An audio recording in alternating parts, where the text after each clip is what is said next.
Hey everyone, Steven here, and welcome to my little library of horrors.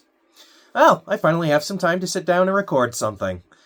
Man, after that huge storm we had, it's been pretty hectic at home, what with the kids being home from the snow and shoveling and freezing temps and all that. I think we ended up getting over 1.5 feet over in Vermont, and we weren't even in the eye of the storm, yeah, with things starting to warm up a little bit now, things are getting back to normal, so I've got a little time to record a video today. So, today's video was inspired by my good friend Harry, who recently uploaded a video where he showcased some of his favorite Stepback covers. So for those of you unaware, what a Stepback cover is essentially when a book has sort of a hidden illustration behind the cover of it, which were very popular within sci-fi and horror in the 1970s. They were originally called tip-in pages, where I think the earliest I could find research-wise was in a book from 1944. It was a hardcover book. I think it was called Duel of the Suns or something like that.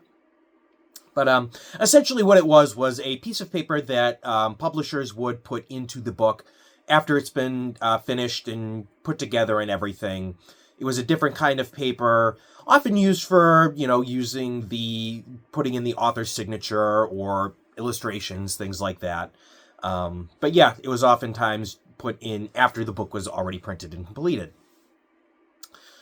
I think the earliest that has been discovered or known of, at least as far as paperback Stepback covers or Keyhole covers, was from Michael Crichton's The Terminal Man back in 1974, I believe. I think that's honestly the earliest paperback that is known so far, at least that I know of, that showcased a Keyhole cover. Shortly after that, horror decided to dip its toes into there, with one of the earliest works in horror being The Sentinel by Jeffrey Konvitz, which has a pretty neat cover in and of itself. Zoom in a little more here. There we go.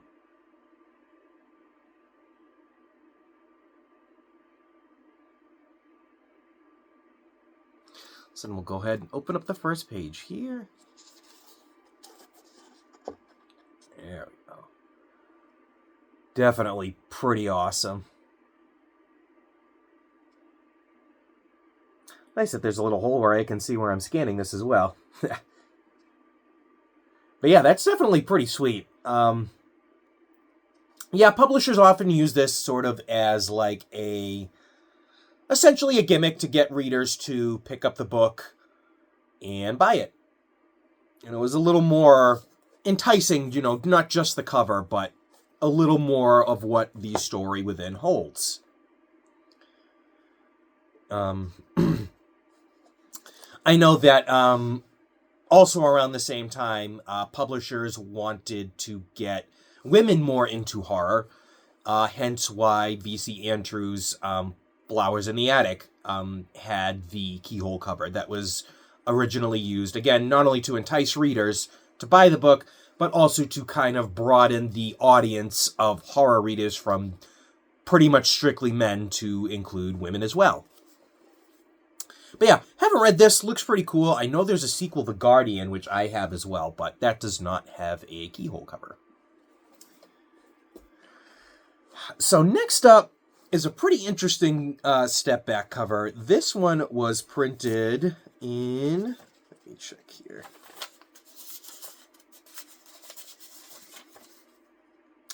1988. And this is Weave World by Clive Barker.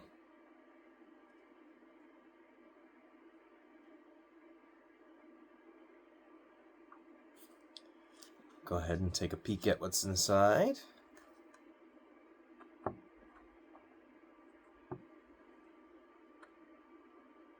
Again, really nice that there's a hole right here where I can see what I'm doing. So I love this, mainly because I know it was printed in 88, like very late 88, but I don't think anything screams 90s more than this imagery right here. Like, it's absurd, it's extravagant, weird, over the top, like pretty much like set the tone of what 90s media was going to be like. You know, it, for some reason, like the thing that pops into my head when I see this is, God, I'm aging myself here. That commercial for that board game Crossfire. Crossfire! It just instantly gives me that vibe of, you know, those 90s board game commercials. Or, what was that board game? It's not Legends of the Hidden Temple. I know that was a TV show on Nickelodeon at the time, but there was a board game that was like a temple adventure game. It used to be a commercial for it. I can't remember, but you know, this just screams 90s to me. This is exactly what I would picture if you were to ask me to illustrate a 90s illustration. I feel like this would even be on like a Pog or something. So definitely pretty cool. Next up is probably not only one of my favorite Stepback covers, but easily one of my favorite covers in my collection. I first saw this cover back in Paperbacks from Hell, and it was one of those books I knew I needed in my collection as soon as I saw it. It was printed in 1980 by Dell Fiction, and that book is Effigies by William K. Wells. Here's the cover. Just love that. So cool. Like, not even just the eye, but I really just, I don't know, I kind of like the art style. There's something unique about it, you know? I don't see a lot of covers like this one. I can't, unfortunately, I'm not super well versed in art styles and in things like, in techniques and things like that. I wish I was so I could better explain why I enjoy the cover, but it absolutely is like, I don't know. I love the hair and everything, but let's take a peek over on the cover here. Pop this bad boy open. And it gives me very much like Hellraiser vibes. A little bit of Carrie as well. And not only is the Stepback cover of this book, you know, really amazing, it actually completely wraps around the book. Which, I'll try to be careful. I really don't want to damage it. But yeah, I love how the portrait covers over to the spine and everything. It's just genuinely a beautiful piece of art. Easily one of my favorite books in my collection.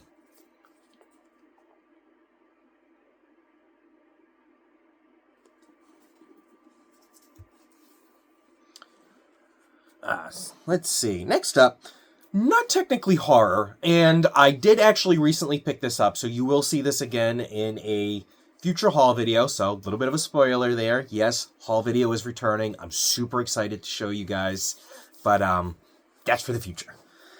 Anyway, I recently found this because I went, I'll explain the story in the haul video anyway, but recently found this. It's something I've been wanting for a little while. Excuse me. Drink.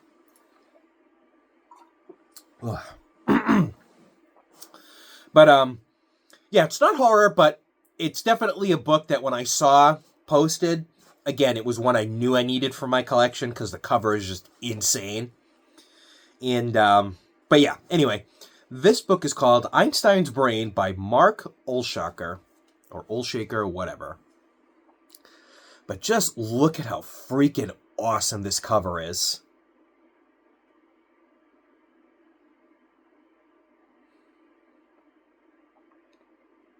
It is just so cool. Let's pop this bad boy open. There we go. A little underwhelming on the inside, but, you know, honestly, the cover more than makes up for that. Like, it just is so eerie. I love hollowed eye sockets. They completely creep me out. You know, the eyes are supposed to be the windows to the soul. When there's no windows to a house, you know, it instantly makes you kind of unsettled, doesn't it? But yeah, I definitely want to check this book out this year. This looks so good. I can't wait to check that out. All right, next on the list is a book I have read and is easily one of the best thrillers I have ever read in my life. And it's from one of my absolute favorite author. And that is Robert McCammon's Mine.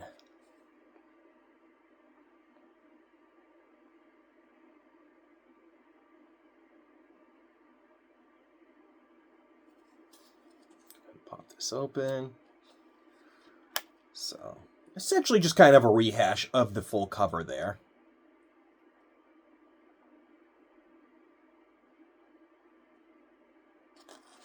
But I've always really enjoyed when authors or cover design, anything that tends to incorporate the innocence of childhood and makes it menacing and creepy. I just love that. It instantly grabs my attention. But yeah, if you haven't read Mine, I highly recommend checking this out. It will be featured in a future video that I have planned. Don't want to spoil it, but yeah, Mine is honestly like, this is a book that is like white knuckle gripping intense. This is fantastic. Highly, highly, highly recommend. Let's see. Next up we have Under the Lake by Stuart Woods.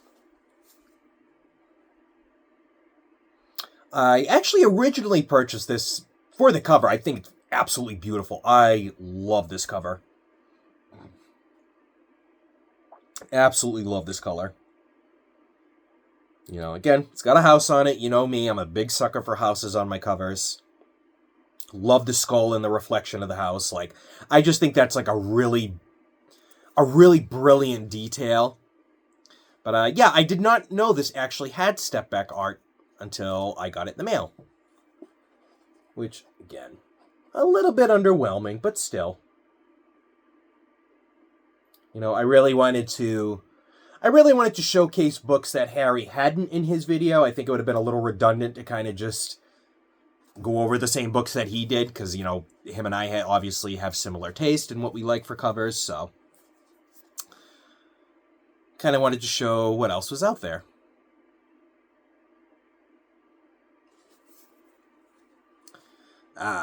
Next we have Cover by Jack Ketchum.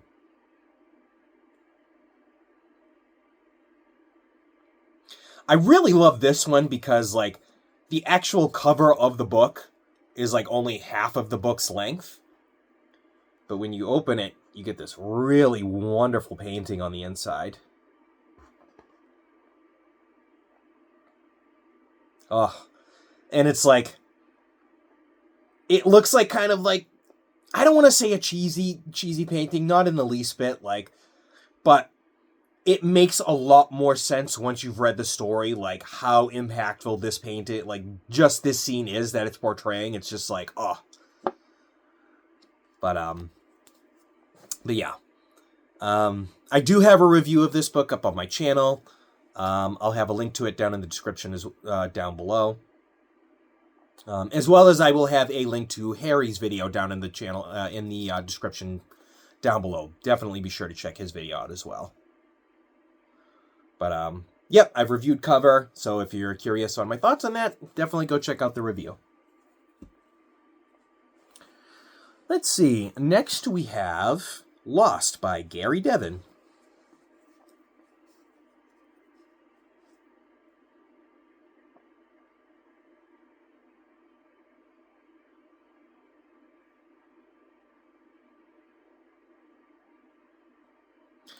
Really enjoy kind of like that broken glass view there. And we pop it on open here. Yeah.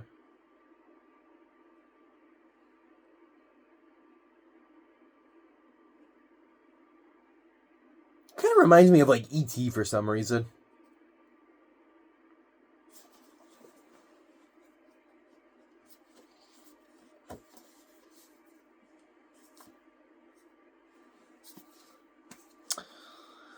Next is, again, another one of my favorite covers in my collection. And not only that, but I recently discovered that this actually takes place right here in Vermont. So I definitely want to get to this at this point. I think I might even save it for the fall this year, because I think that's when it takes place. But anyway, this book is called Bloodroot by Thomas Bourdain.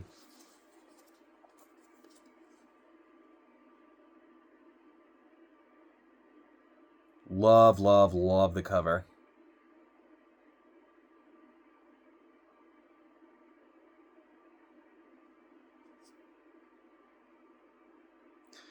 Sort of looks like the Deku Tree's long-lost distant cousin from Ocarina of Time.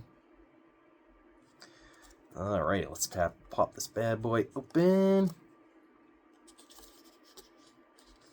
And boom. Yeah, there we go. Awesome, awesome, awesome cover. Well, not cover, excuse me. Step back art there.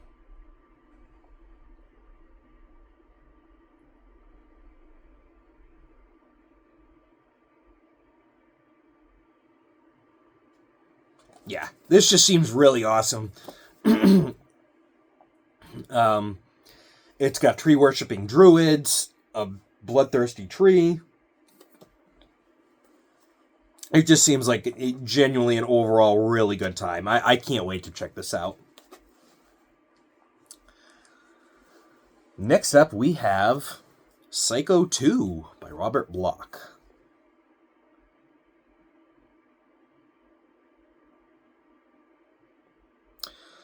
I unfortunately still don't own a copy of the first book in the series, which is a bummer, but I can never seem to find it anywhere. You'd think it'd be a little more available. But anyway, some really nice step-back art there.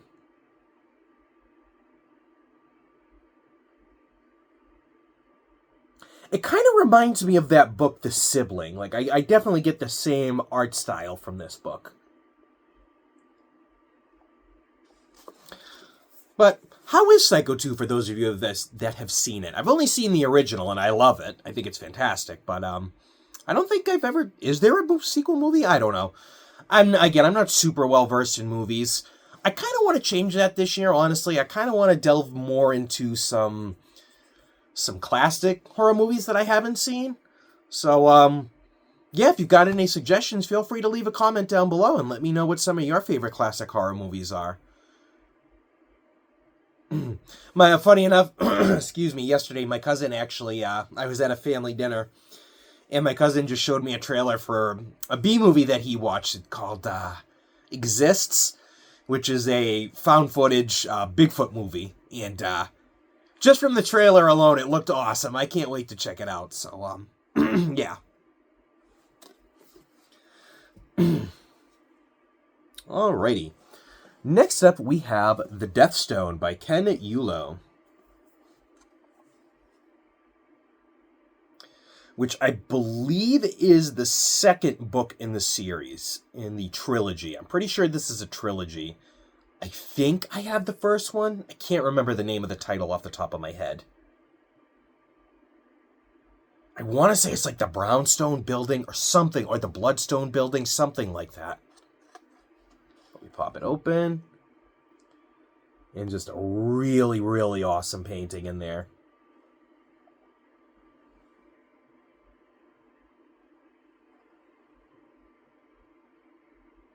Super cool. Gives me a little bit of some Junji Ito, however you want to pronounce his name. Uzumaki style there. Look at that one. That kid's just creepy. Kind of looks like Baldy from Baldy's Basics. My audience is probably going to be way too old to know what that is, but I only know because of my kids, so But anyway, speaking of The Sibling, we have The Sibling by Adam Hall.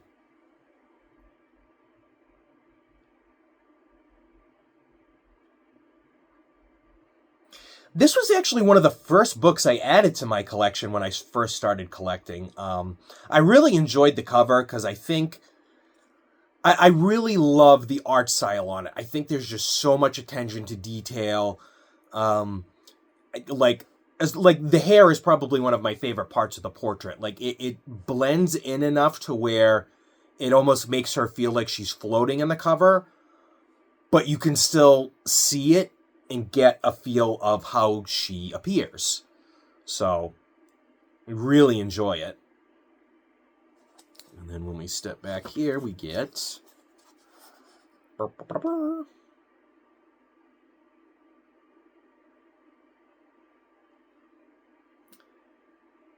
You know, it gives me very much like a Tim Curry vibe. Like, they definitely look... At least, yeah, they both give me, like, they could be related to Tim Curry in a way. I'm probably completely wrong on that. My wife says all the time I suck at being like, hey, this person looks like this person. So, yeah, I'm probably completely wrong on that. But, hey, I'll say it anyway. And last but absolutely not least, we have still probably one of my crown jewels in my collection, and that is by Jane Parkhurst, the book Isabel. Again, this is one I spotted in Paperbacks from Hell, and again was one I absolutely needed in my collection. I love the style. I love the picture. The details in it, like, it is... This would be one I would love to have framed in my library. I would absolutely adore having this blown up into a poster size and framed in the library. It is such a beautiful cover. Absolutely stunning piece of art. And when we pop it open, we get this gorgeous full spread. Absolutely beautiful piece.